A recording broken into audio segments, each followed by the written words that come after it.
ആദ്യാവസാനം വളരെ എൻഗേജിങ് ആയിട്ട് ബോറടിക്കാതെ കണ്ടു തീർക്കാൻ പറ്റിയൊരു നല്ലൊരു ക്രൈം ത്രില്ലർ സിനിമയാണ് DNA. നെൽസൺ വെങ്കടേശൻ എന്നുള്ള ഒരു ഡയറക്ടർ ഡയറക്റ്റ് ചെയ്ത് അഥർവ, നിമിഷ സജയൻ എന്നിവരാണ് പ്രധാന വേഷത്തിലെത്തുന്നത്. സിനിമയുടെ തുടക്കത്തിൽ നമ്മുടെ നായകനെയൊക്കെ പരിചയപ്പെടുത്തുന്നുണ്ട്. നായകൻ ബ്രേക്കപ്പ് ആയിട്ട് ഫുള്ള് വെള്ളമടി കാര്യങ്ങളൊക്കെ ആയിട്ട് തിരികെയാണ്. അവരുടെ ഫാമിലി അത്യാവശ്യം നല്ല റെപ്യൂട്ടഡ് ആയിട്ടുള്ള ഒരു ഫാമിലിയാണ്. അപ്പോൾ നായകൻ്റെ അനിയന് കല്യാണം നടക്കണം. അപ്പോൾ പുള്ളിയുടെ അവസ്ഥ കൊണ്ട് തന്നെ കല്യാണമൊക്കെ മുടങ്ങി പോകുന്നുണ്ട് ഒരു പ്രത്യേക സാഹചര്യത്തിൽ. അപ്പോൾ പുള്ളിയെ റീഹാബിലിറ്റേഷൻ സെൻ്ററിൽ ആക്കുകയും ചെയ്യുന്നുണ്ട്. മറുവശത്ത് നായികയ്ക്ക് BPD എന്നുള്ളൊരു അസുഖമുണ്ട്. അപ്പോൾ അത് കൊണ്ട് തന്നെ കല്യാണങ്ങൾ മുടങ്ങി പോകുന്നുണ്ട്. അങ്ങനെ ഇവർ എങ്ങനെയെങ്കിലും ഏട്ടൻ്റെ കല്യാണം നടന്നാൽ അനിയന് കല്യാണം നടക്കണോ എന്നുള്ള ഒരു അവസ്ഥ വരുമ്പോൾ എന്തായാലും കുഴപ്പമില്ല എന്നുള്ള രീതിയിൽ ഇവർ തമ്മിൽ കല്യാണം കഴിപ്പിച്ച് വയ്ക്കുന്നുണ്ട്.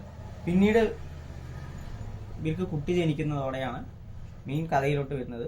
ഈ കുട്ടി ജനിക്കുന്നതിന് ശേഷം നിമിഷ സജയനാണ് നായിക പറയുകയാണ് ഇത് എൻ്റെ കുട്ടിയല്ല, ഉറപ്പായിട്ടും എൻ്റെ കുട്ടിയല്ല എന്ന് പറയുന്നത്. ആദ്യമൊന്നും വിശ്വസിക്കുന്നില്ലെങ്കിൽ പിന്നെ DNA ടെസ്റ്റ് എടുക്കുമ്പോഴാണ് സംഗതി ശരിയാണെന്ന് മനസ്സിലാണ്. പിന്നീട് ആ കുട്ടി എങ്ങനെ മിസ്സായി അതിൻ്റെ അന്വേഷണം, നായകനും പോലീസും ചേർന്നുള്ള ഒരു അന്വേഷണവും അതിനുശേഷം ആ അന്വേഷണത്തിനൊടുവിൽ കുറേയധികം രഹസ്യങ്ങളും ക്രൈം, ഒരു മെഡിക്കൽ ഇതിൽ നടക്കുന്ന ക്രൈമുമാണ് സിനിമ പറയുന്നത്. ഞാൻ ആദ്യമേ സൂചിപ്പിച്ച പോലെ ആദ്യാവസാനം നല്ല എൻഗേജിങ് ആയിട്ടുള്ള ഒരു സംഭവമാണ്. നല്ലൊരു കഥയാണ്. അതിന് നല്ല രീതിയിലുള്ള സ്ക്രീൻ പ്ലേ കൊണ്ട് പുള്ളി ഡയറക്റ്റ് ചെയ്ത് വെച്ചിട്ടുണ്ട്. ഒപ്പം ഇവർ രണ്ടുപേരുടെ കോമ്പിനേഷൻസ് ഒക്കെ അടിപൊളിയായിരുന്നു. കാരണം ബോണ്ട് കാണിക്കാൻ വേണ്ടി കുറേ അധികം സമയം ചിലവഴിക്കേണ്ട കാര്യമൊന്നും ഉണ്ടായിട്ടില്ല. പെട്ടെന്ന് തന്നെ നമുക്ക് അവർ തമ്മിലുള്ള ബോണ്ടാണെങ്കിലും ഇമോഷണൽ കണക്ഷൻ ആണെങ്കിലും പെട്ടെന്ന് കിട്ടുന്ന തരത്തിലുള്ള റൈറ്റിംഗ് ആയിരുന്നു, അല്ലെങ്കിൽ മേക്കിംഗ് ആയിരുന്നു സിനിമയുടെ. ജിബ്രാൻ്റെ സ്കോറുകളും കിടിലനായിരുന്നു. പിന്നെ അഥർവ, നിമിഷ സജയൻ എന്നിവരുടെ നല്ല പ്രകടനങ്ങളും സിനിമയുടെ ഏറ്റവും പോസിറ്റീവ് സൈഡായിട്ട് പറയാൻ പറ്റും.